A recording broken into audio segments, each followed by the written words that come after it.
ದೆಹಲಿ ರಕ್ತಸಿಕ್ತ ಕೆಂಪುಕೋಟೆ ಬಳಿ ಪ್ರಬಲ ಕಾರು ಸ್ಫೋಟ 9 ಮಂದಿ ಬಲಿ ಹೈ ಅಲರ್ಟ್. ರಾಷ್ಟ್ರ ರಾಜಧಾನಿ ದೆಹಲಿಯು ಸೋಮವಾರ ಸಂಜೆ ನಡೆದ ಭೀಕರ ಸ್ಫೋಟದಿಂದ ಬೆಚ್ಚಿಬಿದ್ದಿದೆ. ಐತಿಹಾಸಿಕ ಕೆಂಪುಕೋಟೆಯ ಮೆಟ್ರೋ ನಿಲ್ದಾಣದ ಬಳಿ ನಿಧಾನವಾಗಿ ಚಲಿಸುತ್ತಿದ್ದ ಕಾರೊಂದರಲ್ಲಿ ಸಂಭವಿಸಿದ ಪ್ರಬಲ ಸ್ಫೋಟದಿಂದ ಕನಿಷ್ಠ 9 ಜನರು ದಾರುಣವಾಗಿ ಸಾವನ್ನಪ್ಪಿದ್ದು 20ಕ್ಕೂ ಹೆಚ್ಚು ಮಂದಿ ಗಾಯಗೊಂಡಿದ್ದಾರೆ.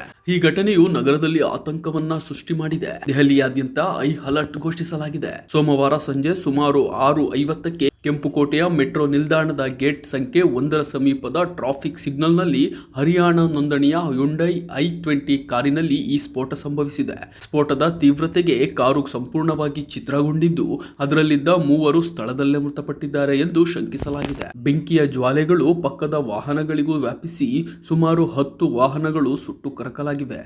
ಘಟನೆ ನಡೆದ ಕೆಲವೇ ನಿಮಿಷಗಳಲ್ಲಿ ದೆಹಲಿಯ ಪೊಲೀಸರು ಮತ್ತು ಅಗ್ನಿಶಾಮಕ ದಳಗಳು ಸ್ಥಳಕ್ಕೆ ಧಾವಿಸಿವೆ. ಅಗ್ನಿಶಾಮಕ ಸಿಬ್ಬಂದಿ ಬೆಂಕಿಯನ್ನು ನಂದಿಸಿದರೆ ಬಾಂಬ್ ನಿಷ್ಕ್ರಿಯ ದಳ, ವಿಧಿವಿಜ್ಞಾನ ಪ್ರಯೋಗಾಲಯ, ರಾಷ್ಟ್ರೀಯ ತನಿಖಾ ದಳ ಮತ್ತು ರಾಷ್ಟ್ರೀಯ ಭದ್ರತಾ ಸಿಬ್ಬಂದಿ ತಂಡಗಳು ಸ್ಥಳವನ್ನ ಸುತ್ತುವರೆದು ತನಿಖೆ ಆರಂಭಿಸಿವೆ. ಗಾಯಾಳುಗಳನ್ನ ಸಮೀಪದ LNJP ಆಸ್ಪತ್ರೆಗೆ ಸಾಗಿಸಲಾಗಿದ್ದು ಅವರಲ್ಲಿ ಹಲವರ ಸ್ಥಿತಿ ಗಂಭೀರವಾಗಿದೆ. ಇನ್ನು ಗೃಹ ಸಚಿವ ಅಮಿತ್ ಶಾ ಅವರು ತಕ್ಷಣವೇ ಘಟನಾ ಸ್ಥಳ ಮತ್ತು ಆಸ್ಪತ್ರೆಗೆ ಭೇಟಿ ನೀಡಿ ಪರಿಸ್ಥಿತಿಯನ್ನ ಅವಲೋಕಿಸಿದರು. ಇದೊಂದು ಗಂಭೀರ ಘಟನೆಯಾಗಿದ್ದು ಎಲ್ಲ ಆಯಾಮಗಳಿಂದ ತನಿಖೆ ನಡೆಸಲಾಗುತ್ತಿದೆ. NIA ಮತ್ತು NSG ಸೇರಿದಂತೆ ಎಲ್ಲ ಪ್ರಮುಖ ಏಜೆನ್ಸಿಗಳು ತನಿಖೆಯಲ್ಲಿ ತೊಡಗಿವೆ. ತಪ್ಪಿತಸ್ಥರನ್ನ ಶೀಘ್ರದಲ್ಲೇ ಪತ್ತೆ ಹಚ್ಚಲಾಗುವುದು ಎಂದು ಅವರು ಭರವಸೆ ನೀಡಿದರು. ಪ್ರಧಾನಿ ನರೇಂದ್ರ ಮೋದಿ ಅವರು ಗೃಹ ಸಚಿವರೊಂದಿಗೆ ಮಾತನಾಡಿ ಪರಿಸ್ಥಿತಿಯ ಮಾಹಿತಿ ಪಡೆದರು. ದೆಹಲಿ ಸ್ಫೋಟದಲ್ಲಿ ಪ್ರಾಣ ಕಳೆದುಕೊಂಡವರ ಕುಟುಂಬಗಳಿಗೆ ನನ್ನ ಸಂತಾಪಗಳು. ಗಾಯಾಳುಗಳು ಶೀಘ್ರವಾಗಿ ಚೇತರಿಸಿಕೊಳ್ಳಲಿ ಎಂದು ಅವರು ಎಕ್ಸ್ ಖಾತೆಯಲ್ಲಿ ಪೋಸ್ಟ್ ಮಾಡಿದ್ದಾರೆ.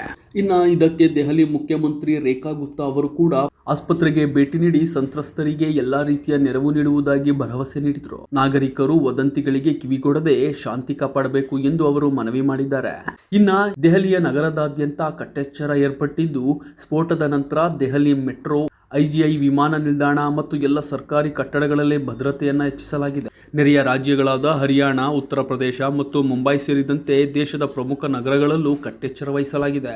ಆಸ್ಪತ್ರೆಗಳಿಗೆ ಸುಗಮವಾಗಿ ಆಂಬ್ಯುಲೆನ್ಸ್ಗಳು ತಲುಪಲು ಪೊಲೀಸ್ ವಿಶೇಷ ಗ್ರೀನ್ ಕಾರಿಡಾರ್ ವ್ಯವಸ್ಥೆ ಮಾಡಿದ್ದಾರೆ. ವೈದ್ಯಕೀಯ ಸಂಘಗಳು ಸಾರ್ವಜನಿಕರು ಮುಂದೆ ಬಂದು ರಕ್ತದಾನ ಮಾಡುವಂತೆ ಮನವಿ ಮಾಡಿವೆ.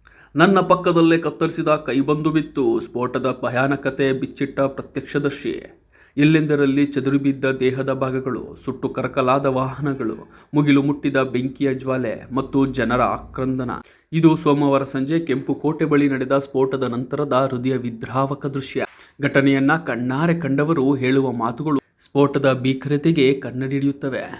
ನಾನು ಸಿಗ್ನಲ್ ಬಳಿ ನಿಂತಿದ್ದೆ.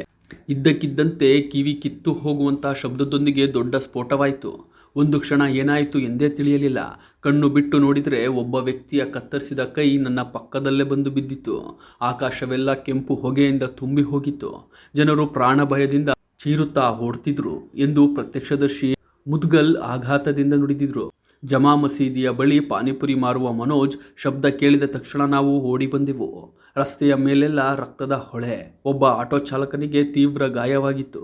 ಆತನನ್ನ ನಾವು ತಕ್ಷಣ ಆಸ್ಪತ್ರೆಗೆ ಸಾಗಿಸಲು ಸಹಾಯ ಮಾಡಿದೆವು ಎಂದರು.